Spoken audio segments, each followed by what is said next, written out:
So the more that we understand the vibratory nature of all things, that everything, all of this, we're all weaving waves within this dynamic cobweb of information, and all of this chaos is happening within our energy field in the collective.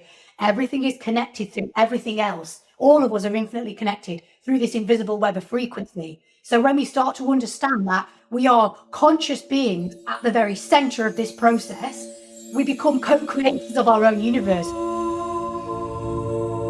Hi, I'm Nunn, and this is the mess we're in, i.e. life. Because life is in fact one big mess that we are all trying to make sense of and navigate our way through. The universe itself is a vast expanse of unorganized chaos. Stars are exploding all over the place, which makes me feel a sense of ease. I want to enable conversations that allow us to all embrace our mess at every level, or at least feel open and comfortable talking about it. I hope you enjoy our ramblings. Hello! Hi, Cherub! Hi, Liv. So excited to be here. Thanks for inviting me. Hello. Oh, I'm so glad to have you here. It's absolutely wonderful. We've just been through a little bit of a mess getting to this point, haven't we? It's been quite an experience getting online and even getting to the recording stage. On a scale of 1 to messy, or the messiest you could be today, on a messy scale, how messy are you today, would you feel? Or how messy do you feel? High stress, big mess. As I was showing you, I'm actually very organised and nice and polite and professional from the waist up.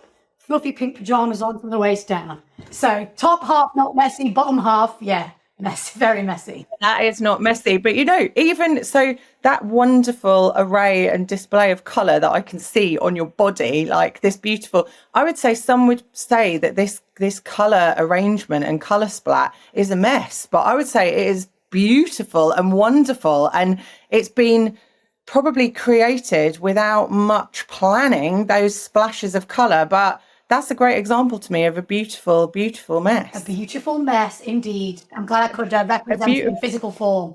Yeah, you are.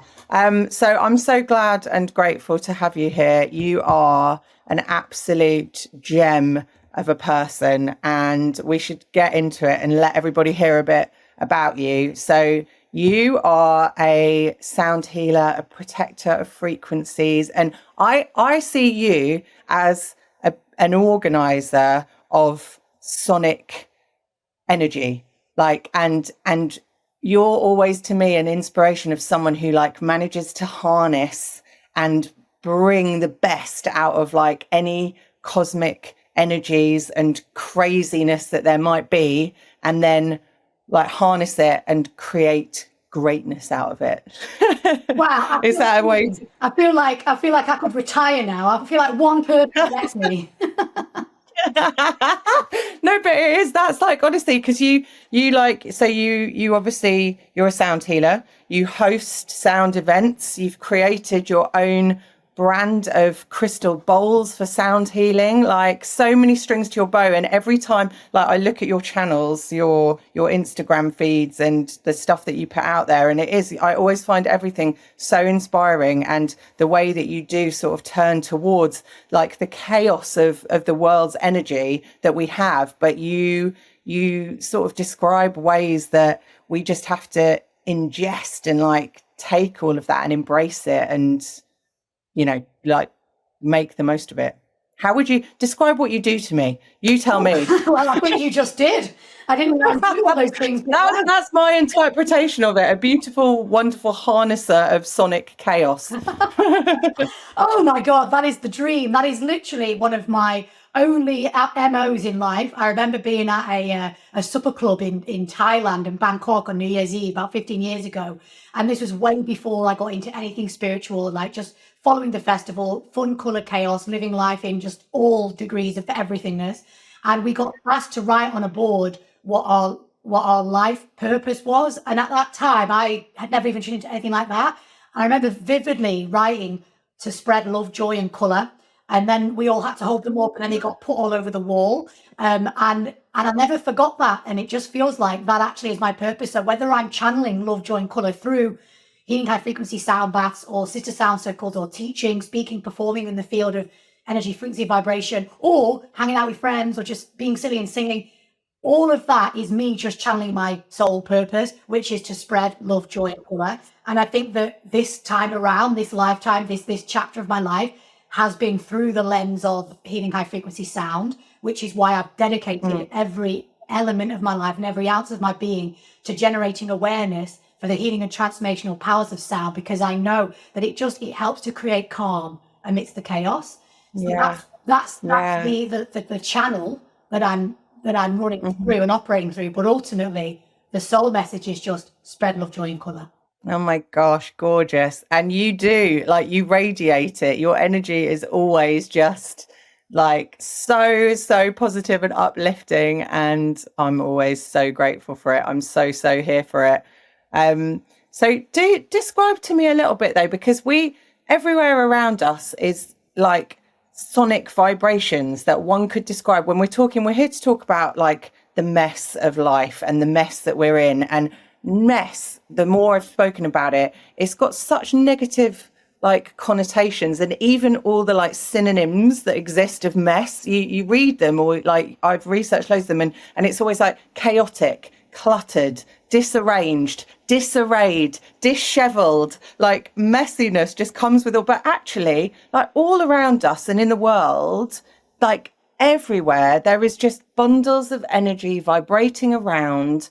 In, you know, the universe is completely unorganized, and yet look at us, look what's being created, and look at how we do thrive eventually as humans. Like life is incredible when you think down to the depths of it. But like, you know, all around us, how do you deal with the mess around us? How do you live within it? That's such a good question, and it's such a great topic, because there's so much light work being done, so much talk about the optimistic side of life. But actually, what I'm learning more and more is that the depths of the darkness that we're willing to go into, you can only meet life at the level of depth that you're willing to meet yourself. So the more that we understand the vibratory nature of all things, that everything, all of this, we're all weaving waves within this dynamic cobweb of information.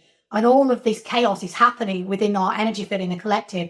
Everything is connected through everything else. All of us are infinitely connected through this invisible web of frequency. So when we start to understand that we are conscious beings at the very center of this process, we become co-creators of our own universe. So that's when you start to learn that you can actually dance and interact with your external environment and actually your inward conditions. So how you can deal with the calm within your own storm, that is how you then face the world. So this is a much more evolved way of thinking. It's not to do with Newtonian science in the past, where we were told that everything is separate and we're all individual beings, and there's stress and there's mess and there's chaos and there's war and there's politics and nothing we can do about that. Actually, it's time to upgrade our belief system. It's so empowering to start to live in a new, more elevated way of thinking, that actually we're all part of this unified whole. So if we start to live life a little differently, then the chaos that we see all around us, which feels like we feel so powerless, especially when you start to think about war and greed and power-hungry politicians and all of the things that feel out of our control. Maybe step one, if we just started to fixate a little bit of our attention on cultivating the inner terrain and making peace in the war within, then maybe if everyone starts individually doing that, that will then ripple out and have a positive impact on the collective field, and the war and the chaos and the drama and the trauma will slowly, over a long period of time, start to dissipate, because we're all starting to take responsibility for our own energy fields. So that was a bit of a long-winded way of explaining how do I deal with my own mess. I get in amongst it like a pit bull in a scrapyard, and I look at it and I examine it from all different angles and pull it out of space-time and go, right, what's this mess? Okay, let's go in and look at it from all the different faceted intergalactical versions of that same problem, and try and work through it with support, with mentors, with help, with friends, with guides, with books, with workshops. You can't do it alone. But I think if we all start to take responsibility for our own mess, stop repressing the mess and just express the mess. Stop repressing the mess and express the mess. I love that. Like, would you, so let's like try and define and articulate as well for ourselves a bit about what we class even as mess. So, would you define yourself? Do you see yourself as a messy or chaotic person, somebody that sort of, do you thrive in disarray, or do you like order on a physical level and on a mental internal level? Like as a person base level, like would you class yourself as messy? Oh my God, my true inner element, like if I could choose a spirit animal, I would be a Chesmanian devil. It's just whirlwind, just it's intense. I live fast. I love high speed thrills. Everything about me, as you know, I speak fast, I live fast, I like bright colors. I mean, I'm an intense person. So I actually have to make a conscious effort to not be a mess in every aspect of my life. I've even chosen a fiance who I call the Prince of Yin. He's so calm, and that's what I need. He calls me, he grounds me, and I'm the electricity in the relationship, and he pulls me in. But to answer your question, like mess stresses me out. It affects my mental state. I live between London and Chiltern, so I'm constantly going back and forth, packing, unpacking, gig, instruments here. Got a bowl business, so I've got like polystyrene boxes piled high, bit of bowls, bags, all that just everywhere. Yeah. So all the Yeah, yeah, yeah. paraphernalia that comes with being an international sound artist and all the gear that comes with that, it is Yeah. intense. And even doing Zooms, you'll know it for yourself, because whenever any of us do a Zoom, we have to find that one little pocket, that one corner of our house that actually looks like we've got our shit together. So my background right now looks like, look at me. I mean, but I've had to rearrange that desk. That's my desk.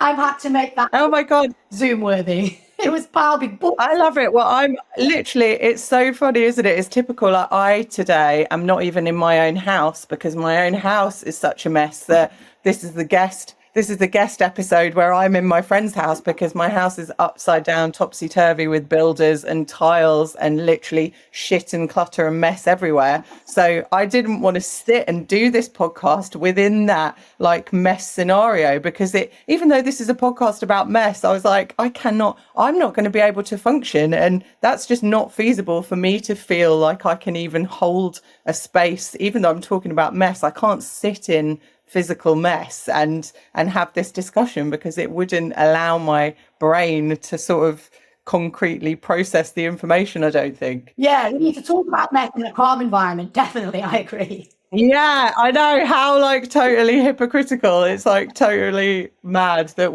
but that's, again, I find it fascinating. It's really interesting because all the like adjectives even that you're using to describe yourself there, like you're fast paced, you're layered, you're going at 100 miles per hour, you are doing so many different, like you've got so many other elements that branch out from your sound artistry, and you travel the world, but you are not messy. You're like, as in, I would never ever refer to you as somebody who is not organized or confused, and I think it's because you've got your core purpose, like you were saying. You've got your inner knowing and your inner belief and your focus on like, right, this is what I'm here for, this is what I'm delivering to the world, and you just seem to always move forward and move through, even if there might be lots of different sort of elements of disarray going on around you, or you manage to sort of swim through that messy channel. It's like it's organized mess, Organized right? mess, exactly. And actually, that you've really highlighted this to me, because I guess I hadn't so much noticed it or spoken about it before, because so many people talk to me about the power of sound. So I'm speaking about sound so much, but I'm loving the topic of this podcast because it's allowing me to explore different areas of me that aren't just that, because it's not the only thing that defines me. But what's interesting is that the version of me that you are describing, I am all those things. And before I started working in this field of therapeutic sound in 2010, the me before that was so chaotic. I was burning villas down in Ibiza. I was crashing cars. I was like flying to Abu Dhabi just to go on the fastest roller coaster in the world at Ferrari Land. I was just living life. Oh my God, wait, say that again. You did what? Say that again. Flew to Abu Dhabi just to go to the fastest roller coaster in the world at Ferrari Land. It's the fastest roller coaster in the world. It's amazing. Went there just for that. So I've always lived like that. Done the Harry Potter ride 3 times in a row in the Universal Studios, Space Mountain 5 times, Paris Disneyland. That is how I lived. and any voice notes listening to on 1.5 speed. I've always been fast. And I was chaotic before and messy, and just everywhere I went, I was leaving this biblical, colossal destruction in my wake. And I remember I was on a family holiday when we were younger, and we were all making pizzas. We had a pizza oven, and I just put every ingredient I could on mine. I was like, "What do you think, Dad?" And Dad went, "It looks like your bedroom, colourful chaos." And it really made me laugh. It's such a good way to describe me then. But when I started working with sound and started retuning my energy and understanding that this inner chaos, this turmoil that I was putting myself and others through, it was creating carnage for everyone around me, and me stress, losing things, breaking things, crashing things. And in the end, I just knew that I would not be able to sustain that. So that was my 20s. Well, that it's not sustainable. No. Yeah. And then working with sound is what's helped me to basically level out and find my zen. It's given me that understanding and a deeper level of awareness in the world that helps me find my place. So when I do feel calm and stress and chaos and mess, I have the practices, I have the tools to come back into balance. Amazing. Was there a moment of was there a critical mess point which diverted you into the realm of sound? What was key points in your journey? Tell me one of the biggest messes that you found yourself in, and did that have an impact that made you go, right, I need to work through this, I need to get this mess organized, I need to sort myself out, or was it over a long period of time? There's so many stories I could tell you, but as we spoke about, I know, I love them all. There are legal implications, so some of them there's NDAs been signed, things can't be discussed. However, one story that I think is probably one of the biggest messes I ever got myself in, which definitely was a huge milestone and turning point for me to realize I can't live in the busy doing beta brain logic thinking overworking state anymore. I have to drop in to the feminine, receiving, intuitive, flowing state, which I find myself in more now. That was a trip that I ran to Egypt in 2018, and I collaborated. I did a co-host trip, and I aligned with the wrong person to co-host the trip. And I realized it way too late when everybody had already booked on 22 amazing women, all from my network, who trusted me implicitly to guide them through this incredible, mystical and magical quest of the spirit. And I realized too late that, oh my God, this is the wrong person to collaborate with. This is actually going to be a disaster. But I had to just walk into the fire anyway, knowing that. And it was a biblical disaster of the highest order. I mean, so much so that I've never spoken about it publicly, nor has any of the guests, because we were actually all pretty scarred from it. And it took a long time to even organize our thoughts of how dramatic it actually was. But to cut a really long story short, it was a 15-day trip, sailing down the River Nile, visiting all the sacred sites. And basically, very quickly, it turned into this, if you believe in this kind of thing, higher dimensional intergalactic battle of dark versus light. All of our guests got pulled into it, and it was so raw for everybody. And it resulted, there was this huge sort of pinnacle moment towards the end of the trip where tensions had been rising and a lot of manipulation going on, very confusing. When you're in that spiritual world, Egypt can be a very heavy place, lots of misuse of magic there, a lot of fake new age manipulation going on, lots of people pretending to be these holy reincarnations of high priestesses or ancient gods, and using that mind control on vulnerable spiritual people to manipulate them into believing their delusions of grandeur. Very heavy energies. We all, the whole trip, all of us got pulled into this whirlwind of someone's mania, and were trapped on a boat floating down the River Nile with no escape. So this is the partner. So the person that you'd partnered with, and shall remain anonymous, but you basically had set this up with them, and then their chaos started to unfold everything, or that you realized that they were a negative force within the situation, and it all started to unravel. Yeah, and there was potentially some mental imbalances there as well. A lot of weird, darker, denser, heavy energies at play. It was tough, and everybody on the group had to come together. It was the strongest display of sisterhood that I'd ever experienced in my life. It was a sister sound circle retreat, so it was all women that had been singing with me in circles for the past 5 years anyway.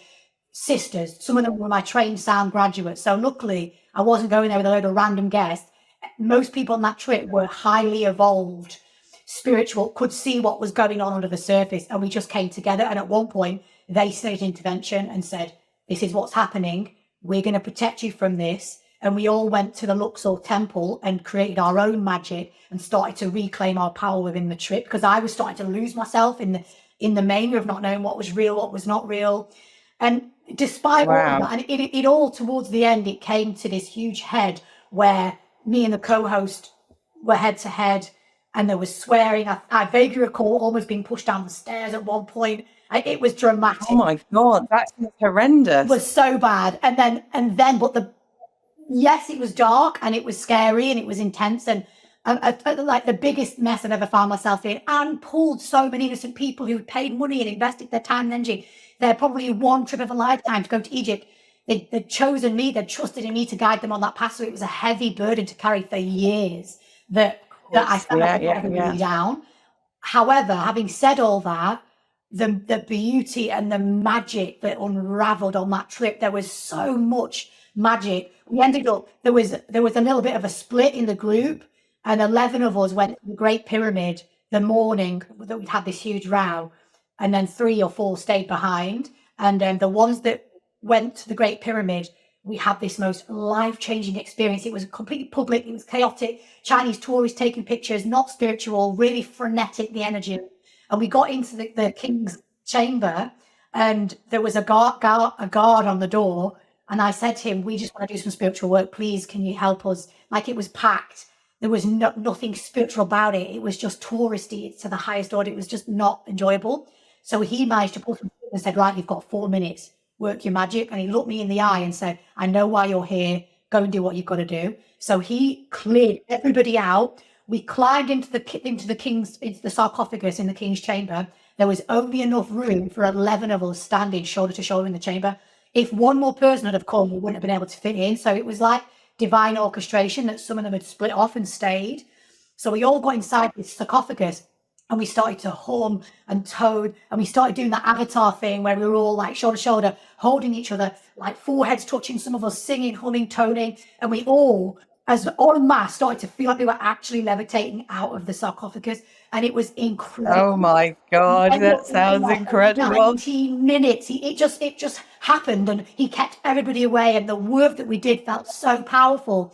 And one of the art dealers who's on the trip actually had a vision that Notre Dame burnt down, and then 5 hours later it did. Do you remember when it burnt down? That time? Yeah, fucking hell. What? Oh my goodness. So you were just like expelling the mess. Like, how? So yeah, what do you think you were like? What was happening there where you were coming together, and like, so you were leaning into the mess that was going on? It sounds like then you were sort of like letting it go through you and letting it go. Like, what do you think happened in that coming together and the, like, you know, the harnessing of all that energy? Like, what was happening? Exactly that. And I think you've just expressed it perfectly. In times of chaos, we have to unify. That is the greatest chance that humanity has for survival. None of this splitting us all up into different subcultures of sexes and genders and different jobs, different categories.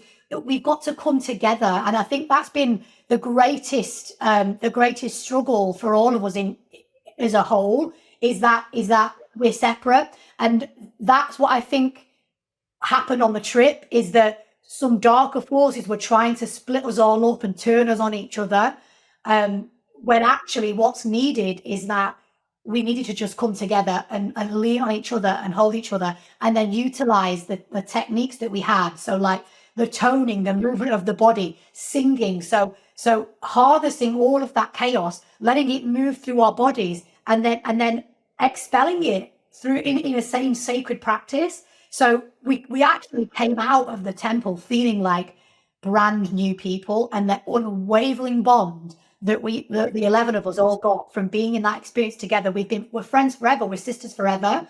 And so there is a unifying glue that happens when you go through trauma and mess and chaos.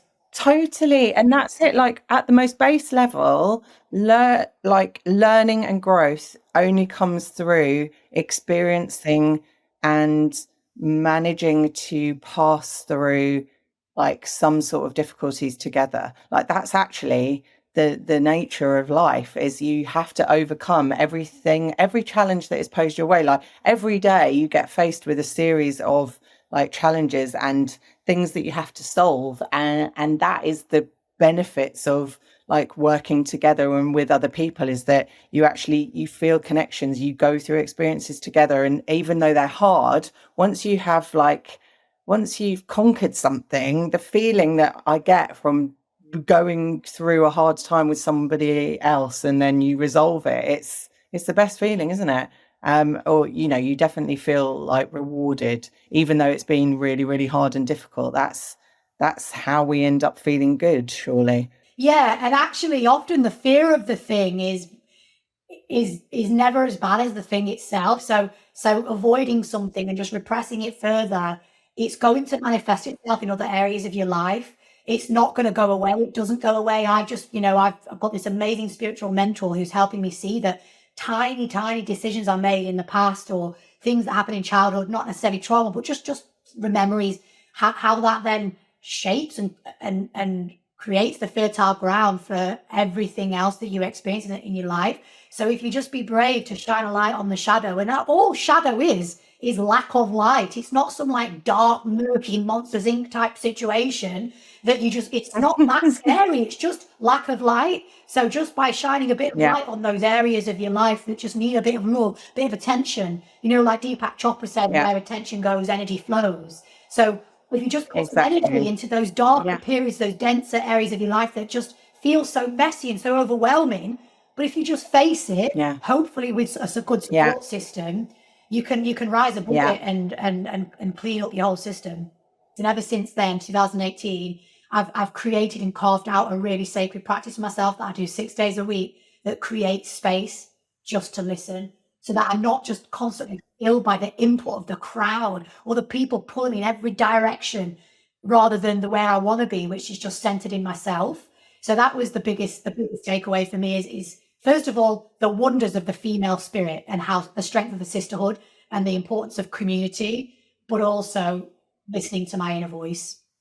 Yeah, that's really, really, that's like striking to me as well, the need of just remembering to be and not having to do all the time, because we create more mess for ourselves by putting pressure on ourselves to constantly be doing. Whereas there's that quote, I don't know where it's from, but that simple one of we are human beings, but we get lost in so much doing. And actually sometimes just allowing ourselves to be and to feel like our intuition. Yeah, exactly. Like when do we just stop and feel and go, oh my God, okay, I need to think inside of here. What is going to be the most beneficial thing for me to do today? Is it to chuck myself into the throngs of literally like hundreds of people and travel on the underground into the middle of town to meet more people, to discuss more things that I could do in the future, because you've got so many ideas? And actually, is that productive? Is that going to just create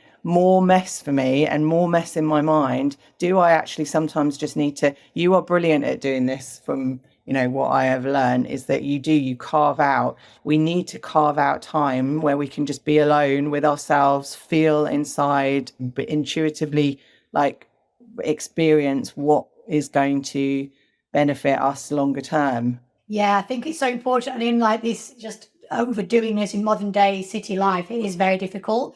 And everybody has responsibilities that you can't negate. Like we all have to live like that.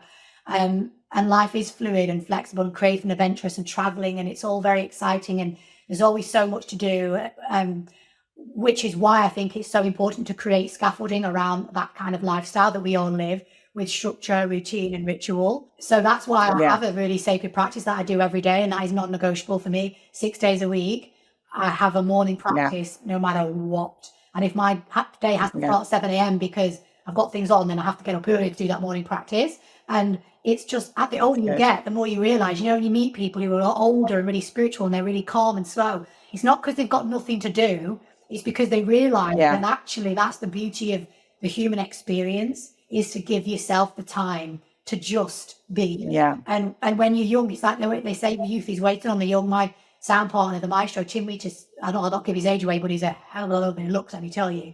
And says youth is wasting on the young, and it is true, because we just waste it just Yeah. running around hamster on a wheel, when actually it's just about living in the beauty of the moment and finding as much grace as you can to be in nature, to connect to yourself, listen to the whisperings of spirit, and getting that connection from higher levels of consciousness if you're into that kind of thing, and just slowing down. Yeah. And I realize again, as we get older, but you look to the older generations and people that I think I'm like, oh, they've got it. Like, how come they're just so like slow, and their pace just seems a lot calmer and a lot, but actually they've just taken more time to carve out what is important, what their priorities, and like put themselves first. And it doesn't mean they're not doing things, they're still doing loads of stuff, but they have just managed it in a way that suits them and enables them to feel calm, because they're prioritizing themselves. They've looked inside and they've gone, okay, this is what is meaningful to me, this is how I'm going to get there. And they don't need to be like stressed and busy and doing everything, because they've found that, exactly as you say, those routines and the practices and the way that, yeah, it's really interesting. I think that I mean, we do get older and wiser, don't we? Absolutely. I'm 40 this year, and I'm so excited to be 40. My decade of 30s has been supreme soul growth for me. I love who I am, learning about myself. I wouldn't go back to the version of me in my youth. That was chaos. That was, manic pixie dream girl area, and I loved that. I really did. But different version of myself now, and I'm so excited to enter my 40s with just this calm presence, grace, and excited to see what more I can create from a little bit more of a slightly more towards the feminine, receptive, flowing, intuitive part of myself. Yeah. You mentioned that you called on a few healers before. Because I think quite a few of the listeners might not be as tuned into some of the spiritual practices and realms that you are. So when you if you ever when you find yourself, say, in a mind mess, well, firstly, do you go there? Do you ever have have you ever had sort of difficulties with your mental health, like where you've actually felt sort of, incapable, or things have really hit you hard? And then just in a more generalized way, like when you're feeling messy in your mind, who are there people that you turn to? Like, how does it work with healers? Tell us a bit more about what you do as well with your sound healing, and how that helps people who might be feeling messy. Oh my Lots God, of questions there. Sorry. I'll answer them all. I remember them all. I on the daily, I will have wobbles. I was crying my eyes out last night. The thing is with me, I've got the most expressive, childlike approach to life. So in the same way that I love theme parks and roller coasters and fancy dress and giddy and I'm high energy, what goes up must come down. So I express all my emotions. I'm always the most enthusiastic, the most loving, the most excitable, but can be the most dramatic unicorn hoof stamping now. I can do that too. I've got all the full range, the full spectrum of emotion. And I think that's really healthy. That's so great. You embraced it. Yes. I really don't mind. And then because I have the spiritual tools, after I've unleashed that, it won't take long for me to reflect, take some breaths, realize I was in the wrong, go, sorry about that. That's why I acted like that. And thankfully, I've got literally the Prince of Yin as a fiance who is so calm that he will just hold me in those states. Thank God, because I know it's not particularly, socially acceptable to just go on those random rants and tantrums. But I find, and it's not like I'm necessarily endorsing this, but just to answer your question truthfully, because you've asked, yes, I do have tantrums. Yes, I do have mental wobbles. A lot of it will be around my business and am I moving fast enough, because I am very much addicted to my aspirations and always want to progress to the next level and consider myself somewhat of an industry leader. So I want to make sure I'm constantly putting the industry forward and showing the way. And I take that role very, very seriously. And it's why I call myself the protectress of high frequency. I feel I have a responsibility to all those who tune into what I'm doing to show them the way. And so I can get overwhelmed. And so I have certain practices that help me with that. First of all, the first one is, as I said, I let myself feel it. I don't suppress it. If I need to cry, if I need to scream, I'll do that. I'll express. I like to shake out. I like to put on Higher Ground and Red Hot Chili Peppers and just dance to that really aggressively. So I like to jump and dance and move around. I have a strict spiritual routine every morning, which I'll quickly share with you, which I think really helps me. Yeah. That's really useful. Okay, so no phone in the bedroom. I have a Lumi alarm clock that wakes me up through sunlight and bird song over half an hour. So I'm not looking at my phone straight Yeah. away. So that's key, get a Lumi alarm clock. Then I come downstairs, warm lemon water, and I go straight into the snug, which is set up with my meditation blanket. First thing I do is I use my Cherub tuning forks. This is tuned to C and G, which creates a complete neural reset for the brain. So for those of you that aren't watching this, I'm just pulsing metal forks either side of my head. And that is basically restoring my brain back to its most basic neural network setting. Wow. Can you bash one of the forks and put it to the speaker, see if we can try and hear it? I can, but it's a vibroacoustic fork, so they're only vibratory. You can't actually hear the sound, but I'll give it a go. I don't need to pick it up.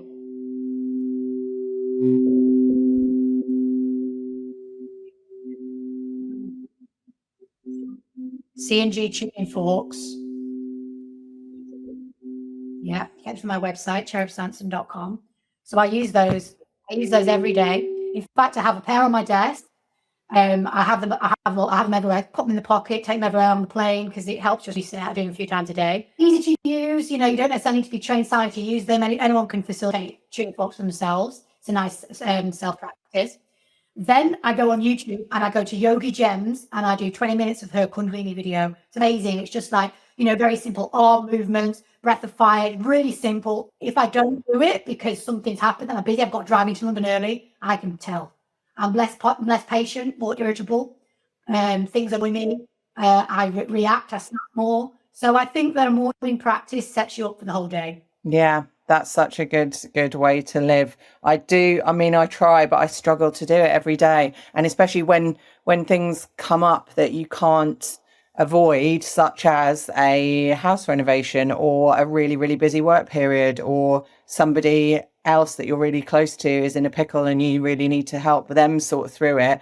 I, probably stupidly don't focus and prioritize myself and I let those things go. But I want to work on that and ensure that I can stabilize my practices, because I have been doing things, but I think I don't stick religiously to the same thing every day, and it would be helpful if I did.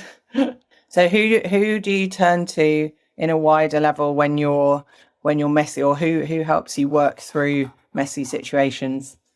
Well, I've got to say, shout to self, because I've done a lot of my own spiritual work solo. And it's at the end of the day, you know, you do have to walk through the fire alone. I will listen to other people, but ultimately, it is up to you and how you feel that you can sort of march into battle with a drum and a rattle and just power through, and believing in your own strength and your own resilience, and knowing that the human spirit is powerful and that you can move through it alone. So I can list a load of healers, have access to them. So actually, I think it's really empowering to know that you can do it alone if you have to.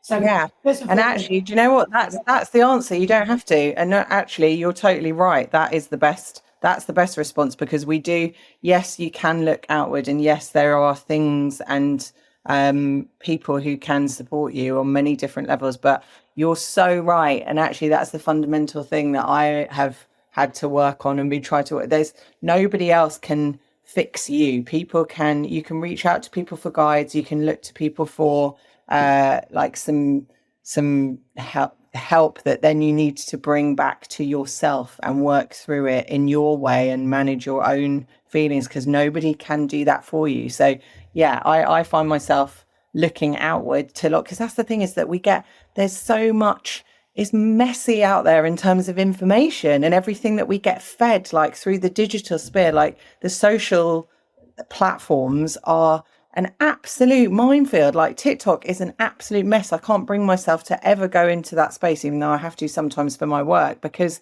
it's just like information overload. And it's about taking the little pieces of information that stand out, or practices, and then making your own, interpreting them in a way that makes you start to feel good. Yeah, and if anything, less time on social media, because often that's the very thing that's creating the mental imbalance in the first place. Social media is a cauldron of self-absorption. It makes us all addicted to attention. You know, we used to want love, and now we just want likes. And I do.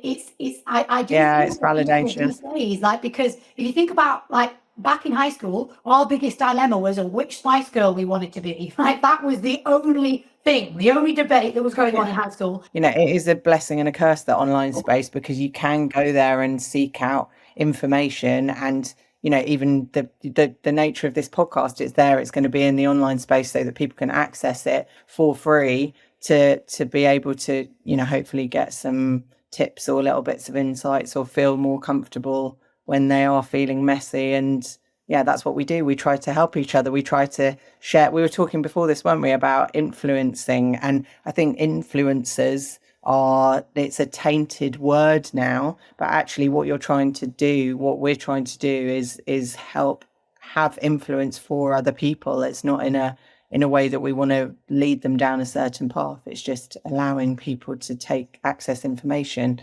in the online space. It's not necessarily like a bad thing. Yeah, we're all influencers. Every single person on earth is an influencer. Everybody has an influence on everybody else. Everybody impacts everybody every day, whether it's the way you treat a waitress, or, you know, how you speak and smile at the barista when you get your coffee. All of that is influencing that person's day. We're all doing things. So just be an influencer yourself. Be a positive impact on someone's life. Yeah, that's how we help each other work through this messy thing called life. And hopefully try and do it with some levity, because, you know, have you had any messy experiences that have been absolute joy and hilariousness? You know, because I think back to it again, sometimes these conversations, yeah, that's it. Because sometimes these conversations have flipped into, I've found, when you say, oh, what's the messiest experience you've ever had? And it feels like it's serious, or it's negative, when actually we've had some messy times together. I've got pictures from somewhere like in Leeds in the past where it's been absolute mayhem, but it's been the most fun experiences ever. And I think back to festivals and like those joyous, messy times, but actually it's hedonism at its core, and it's the best experiences ever. Yeah, I mean, I have no shame in singing the greatest hits of my 20s for the rest of my life. Loved it. It was wild, just following the festival, living life in the most high level colour. Just it was so fun, but it was all a mess. I look back now, I was, you know, as I said earlier, crashing cars, burning Villa and Ibiza, getting into some crazy states in Brazil. I've had some situations where I should have died on many accounts. I've been in some risky situations. And on that note, have you got any people that you would highlight? They don't have to be celebrities necessarily in the public eye, but that you look up to them and you kind of are inspired, and you think, wow, you've really worked yourself out and you've gone through a complete mess and turned it around, and maximum respect. Have you got anyone of note that... Well, actually, I wanted to read out a quote, because I think that this is a really important sentiment on mess. It's from the film Gia, played by Angelina Jolie. Gia Carandi was one of the first supermodels, and she was a hot mess. If you haven't seen the film, watch it. It doesn't end so well for her, but this is the final quote of the movie, and I think it's so poignant. What's the film called again? What's the film? Yeah, Gia.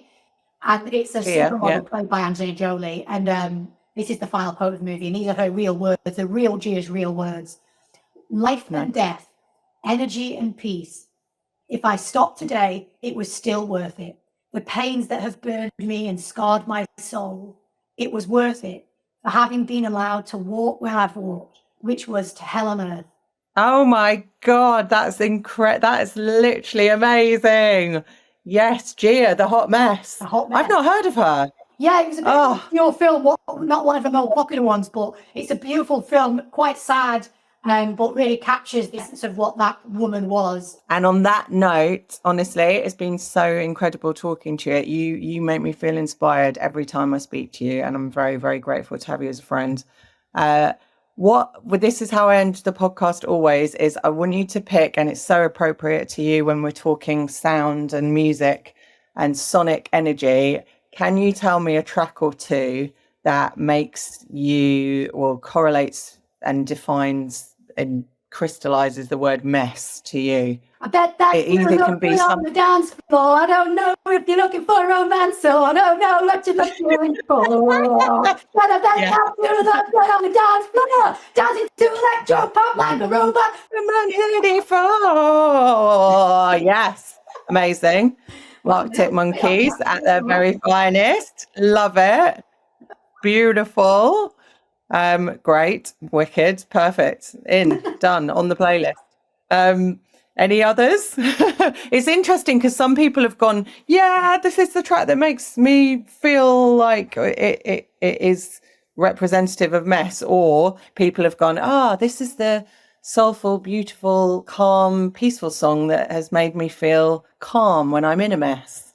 So yeah, that's interesting that you went for the full-on frenetic energy. Well, if you want have you got that, I'll give you the flip side. Yeah. The antidote Yeah, give me to that would be Abel Selico, track 1 of his debut album, Hymns of Bantu. Oh, beautiful. I'll look that one up. That's great to have both ends of the spectrum. Because like you, representing both ends of the spectrum, the high energy frequency, full on intensity, fast pace, and then you bring and you counter that with your harnessing of the energy in your sound and putting that through into a healing space for others. You are so knowledgeable and wise and just full of life. And I thank you, my darling. I thank you so much for doing this with me. In the show notes, I'll put all links to you, your website. Everyone needs to check you out, Cherub SANSON. Look at all of your upcoming events. We haven't even talked about things like quantum healing, sound mastery in the electronic field. And then well, I'm not going to tell you. Tell us what you're doing this summer. Where are you out and about? Where can people see you? Well, I can't announce that yet. Just watch this space. Oh no! Yeah. I was like going to reveal the news, but we can't reveal the news. But people look out for you online. And if people are interested further in sound, then you're a sound trainer. You do courses so that people can become sound healers. So with your partner Tim. So yes, I will. Sound training coming up, and I think it's such an important thing to learn to understand the powers of healing high frequency sound. It's changed my life. It'll change yours too. I'll speak to you soon. Thank you so much, darling. Bye. I am so grateful to you for tuning in and allowing some more mess to be uncovered with me. The Mess We're In is edited by David Strutt, music by Michelle Cade, who you can find on Spotify as Mind Like Water. And I am Liv Nunn. If you enjoyed this episode, it would make such a difference if you can hit follow or subscribe and share in any way. It really helps get this conversation flowing in a less messy manner. If you want to know how to connect with me, all the details are in the show notes. I'll be back very soon to spotlight and honour more of our messy selves. Be open, be kind, be messy.